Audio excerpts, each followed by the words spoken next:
Hi friends, ഇന്നൊരു ചെറിയ cake decoration video ആയിട്ടാണ് വന്നിട്ടുള്ളത്. അപ്പോൾ ഞാനിവിടെ ഒരു കുഞ്ഞ് കേക്ക് എടുത്തിട്ടുണ്ട്. അപ്പോൾ ഈ ചെയ്യണത് മിനി കേക്കാണ് കേട്ടോ.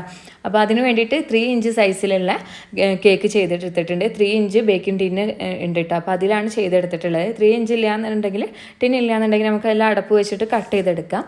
എന്നിട്ട് പിന്നെ 4 ഇഞ്ച് സൈസിലുള്ള ബേസാണ് ഇതിന് യൂസ് ചെയ്തിട്ടുള്ളത്. അപ്പോൾ ചെറിയ കേക്ക് ആയതുകൊണ്ട് തന്നെ നമുക്കിപ്പോൾ ഐസിങ് ചെയ്യാനൊക്കെ കുറച്ചൊരു ബുദ്ധിമുട്ടുണ്ടായിരിക്കും കേട്ടോ. അപ്പോൾ ഇത് സ്ലിപ്പായി പോവാതിരിക്കാൻ വേണ്ടിയിട്ട് ബേസിൻ്റെ താഴെ ഭാഗത്തായിട്ട് ഒരു ടിഷ്യൂ പേപ്പർ വെച്ചിട്ട് അതിനൊന്ന് നനച്ചു കൊടുക്കുക. എന്നിട്ട് അവിടെ വെച്ച് കൊടുത്തിട്ടുണ്ട് കേട്ടോ. അപ്പോൾ ഈ ഐസിങ് ചെയ്യുന്ന സമയത്ത് ഇത് ബേസ് സ്ലിപ്പായി പോകില്ല കേട്ടോ. ഇതിപ്പോൾ നമ്മൾ സാധാരണ എല്ലാ ബേസിൻ്റെ താഴെ ഇതേ മെത്തേഡ് ചെയ്യാം.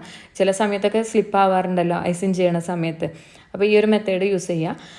അപ്പോൾ ഞാൻ ഈ ഒരു സ്പഞ്ചിനെ ഒന്ന് വെറ്റ് ചെയ്തതിൻ്റെ ശേഷം നോർമൽ സിറപ്പ് വെച്ചിട്ട് വെറ്റ് ചെയ്തതിൻ്റെ ശേഷം ക്രീം അപ്ലൈ ചെയ്തിട്ടുണ്ട്. അപ്പോൾ ഇതിന് ബട്ടർ സ്കോച്ചാണ് കേട്ടോ ഫ്ലേവർ വന്നിട്ടുള്ളത്.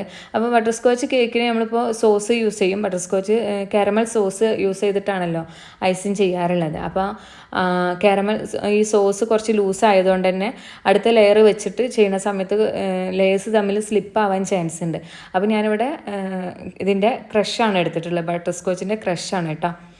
അപ്പോൾ നമ്മളിപ്പോൾ 1 kg കേക്ക്, ഹാഫ് kg കേക്കൊക്കെ ചെയ്യുന്ന സമയത്ത് ഈ ക്രഷിൻ്റെ കൂടെ കുറച്ച് സോസിൻ്റെ കൂടെ കുറച്ച് ക്രഷ് കൂടി ചേർത്ത് എടുത്തു കഴിഞ്ഞാൽ നല്ല ടേസ്റ്റി ആയിരിക്കും.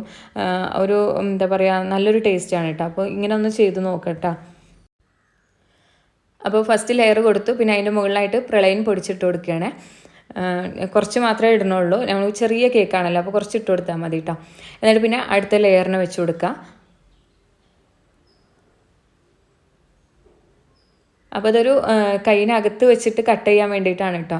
അപ്പോൾ അതുകൊണ്ട് തന്നെ നമുക്ക് ചെറിയ കേക്കാണ് വന്നിട്ടുള്ളത്. 3 ഇഞ്ച് സൈസ് എന്ന് പറഞ്ഞാൽ ഞങ്ങൾക്ക് അറിയാമല്ലോ എത്രയോ ചെറിയ കേക്കാണ് കേട്ടോ. അപ്പോൾ ഐസിങ് ചെയ്യാനൊക്കെ കുറച്ചൊരു ബുദ്ധിമുട്ടുണ്ട്. അപ്പോൾ ക്രം കോട്ടിങ് ചെയ്തിട്ട് ഫ്രീസറിൽ നന്നായിട്ട് സെറ്റ് ആവാൻ വേണ്ടിയിട്ട് വെക്കണേ.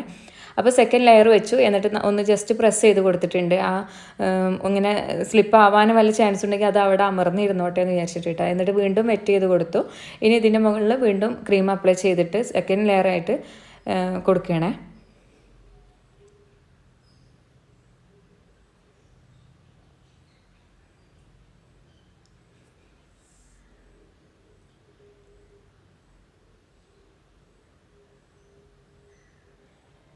എന്നിട്ട് ഇതിൻ്റെ ടോപ്പ് ഭാഗം ഒന്ന് ലെവൽ ചെയ്ത് കൊടുക്കുന്നുണ്ട്.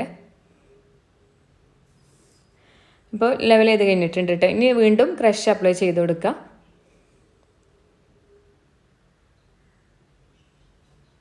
എന്നിട്ട് ഇതിനെ എല്ലാ ഭാഗത്തേക്കും ഒന്ന് ലെവൽ ചെയ്ത് ആക്കി കൊടുക്കുന്നുണ്ട്.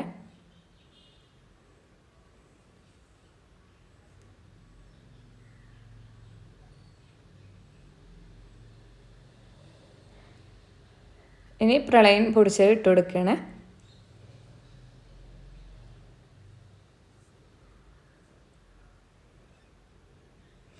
എന്നിട്ട് മൂന്നാമത്തെ ലെയർ കൂടി വെച്ച് കൊടുക്കുന്നുണ്ട്. എന്നിട്ട് ജസ്റ്റ് ഒന്ന് പ്രസ് ചെയ്ത് കൊടുക്കുക.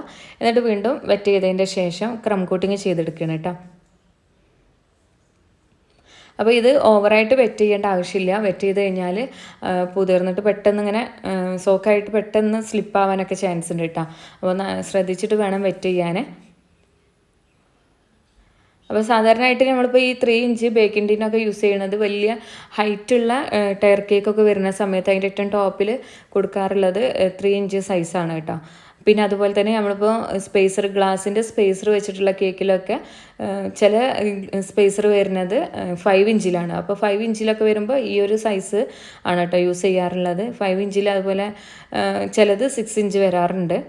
അപ്പോൾ ഇപ്പോൾ കിട്ടുന്നതെല്ലാം 6 ഇഞ്ചാട്ടോ. ആദ്യം ഉണ്ടായിരുന്നതെല്ലാം 5 ഇഞ്ചാണ്. അപ്പോൾ അതിന് ടോപ്പിലൊക്കെ ഈ ഒരു കേക്കാണ് വന്നിട്ടുണ്ടായിരുന്നത്. അപ്പോൾ ലെവൽ ചെയ്ത് കൊടുത്തിട്ടുണ്ട്. ഇനി സൈഡെല്ലാം ഒന്ന് റെഡി ആക്കിയിട്ട് ഫ്രീസറിൽ വെക്കുകയാണ് കേട്ടോ. അപ്പോൾ ഇതൊക്കെ നമുക്ക് ഐസിങ് ചെയ്യുന്ന സമയത്ത് കേക്ക് നന്നായിട്ട് കൂളാവണം. ഒന്ന് സെറ്റായതിൻ്റെ ശേഷം നമുക്ക് ഫൈനൽ കോട്ടിങ് ചെയ്യാൻ കഴിയുള്ളൂ. അപ്പോൾ ഇതിനൊന്ന് കൂളാൻ വേണ്ടിയിട്ട് ഫ്രീസറിൽ വെക്കുന്നുണ്ട്. അപ്പോൾ ഫ്രീസറിൽ ഒരു ഹാഫ് അവർ വെച്ചതിൻ്റെ ശേഷമാണ് ഞാനിതിവിടെ പുറത്തെടുത്തിട്ടുള്ളത്. ഇനി ഇതിനൊന്ന് ഫൈനൽ കോട്ടിങ് ചെയ്യുന്നുണ്ട്. അപ്പോൾ ഇതിൻ്റെ ക്രീമിലായിട്ട് കുറച്ച് ബട്ടർ സ്കോച്ചിൻ്റെ എസൻസ് ചേർത്ത് കൊടുത്തിട്ടുണ്ട് കേട്ടോ. എന്നിട്ട് ഇതിനൊന്ന് ലെവൽ ചെയ്ത് കൊടുക്കുന്നുണ്ട് ക്രീം അപ്ലൈ ചെയ്തതിൻ്റെ ശേഷം. അപ്പോൾ ബട്ടർ സ്കോച്ചിൻ്റെ എസൻസ് ചേർത്തതുകൊണ്ടാണ് ഇതൊരു എന്താ പറയുക ക്രീം കളറായി വന്നിട്ടുള്ളത്. ഇനി ഇതിനെ ലെവൽ ചെയ്തിട്ടൊന്ന് ഫൈനൽ കോട്ടിങ് ചെയ്യുന്നുണ്ട്. അപ്പോൾ ഇത് ഈ കേക്ക് ഫ്രീസ് ആയതുകൊണ്ട് തന്നെ നമുക്ക് ഐസിങ് ചെയ്യാൻ ഈസി ആയിരിക്കും. അല്ലാന്നുണ്ടെങ്കിൽ ഇതുപോലെ നമുക്ക് സ്മൂത്തായിട്ട് ചെയ്യാൻ കഴിയില്ല കേട്ടോ.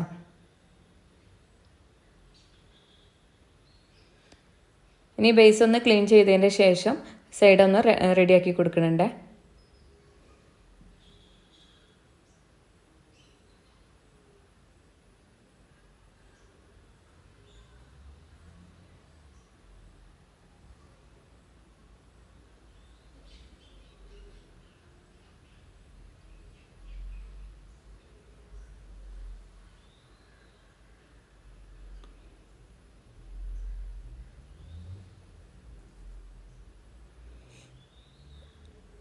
ഇനി ഈ ഒരു സ്ക്രാപ്പർ വെച്ചിട്ട് നന്നായിട്ടൊന്ന് സൈഡെല്ലാം ഒന്ന് റെഡിയാക്കി എടുത്തിട്ട് ടോപ്പിലായിട്ട് കുറച്ച് ബട്ടർ സ്കോച്ചിൻ്റെ സോസ് അല്ലാന്നുണ്ടെങ്കിൽ വൈറ്റ് ചോക്ലേറ്റ് ഗണേഷ് വെച്ചിട്ട് അതിൽ കളർ മിക്സ് ചെയ്തിട്ട് ടോപ്പിലായിട്ട് ഡ്രിപ്പാക്കി കൊടുക്കുക കേട്ടോ. ഇനി ഈ എഡ്ജെല്ലാം ഒന്ന് ക്ലിയർ ചെയ്തതിന് ശേഷം ഇതിൻ്റെ ടോപ്പിലായിട്ട് ചോക്ലേറ്റ് ഗണേഷാണ് ഞാൻ യൂസ് ചെയ്യണത്. അപ്പോൾ ചോക്ലേറ്റ് ഗണേഷ് വെച്ചിട്ട് എങ്ങനെ ചെയ്യാന്നുള്ളത് മുന്നൊരു വീഡിയോ ചെയ്തിട്ടുണ്ട്. അപ്പോൾ അതിൻ്റെ ലിങ്ക് ഞാൻ താഴെ കൊടുക്കാം കേട്ടോ. അപ്പോൾ ടോപ്പെല്ലാം ഒന്ന് റെഡിയാക്കി കൊടുക്കണുണ്ട്.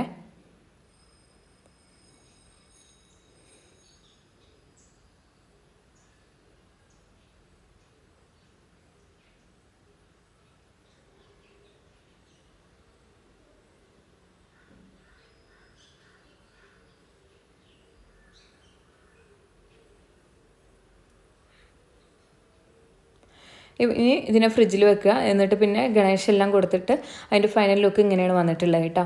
അപ്പോൾ ടോപ്പിലായിട്ട് ചോക്ലേറ്റ് ഗണേഷ് വെച്ചിട്ടുള്ളതാണ്. അപ്പോൾ അതിൻ്റെ ലിങ്ക് താഴെ കൊടുക്കാം. പിന്നെ കുറച്ച് പ്രളയനും അതുപോലെ ചോക്ലേറ്റ് ഗ്രേറ്റ് ചെയ്തതും കൂടി മിക്സ് ചെയ്തിട്ടാണ് ഇട്ടിട്ടുള്ളത് കേട്ടോ.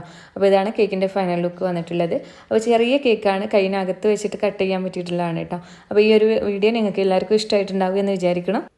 ഈ ഒരു വീഡിയോ നിങ്ങൾക്ക് എല്ലാവർക്കും ഇഷ്ടമായിരിക്കണമെന്നുണ്ടെങ്കിൽ ലൈക്ക് ചെയ്യാനും ഷെയർ ചെയ്യാനും മറക്കരുത്. അതുപോലെ ചാനൽ സബ്സ്ക്രൈബ് ചെയ്യാതെ കാണുന്നവർ ചാനലൊന്ന് സബ്സ്ക്രൈബ് ചെയ്യുക, സപ്പോർട്ട് ചെയ്യുക. അതിൻ്റെ കൂടെ തന്നെ ഇൻസ്റ്റാഗ്രാം പേജ് ഫോളോ ചെയ്യാത്തവരാണെങ്കിൽ ഫോളോ ചെയ്യുക കേട്ടോ.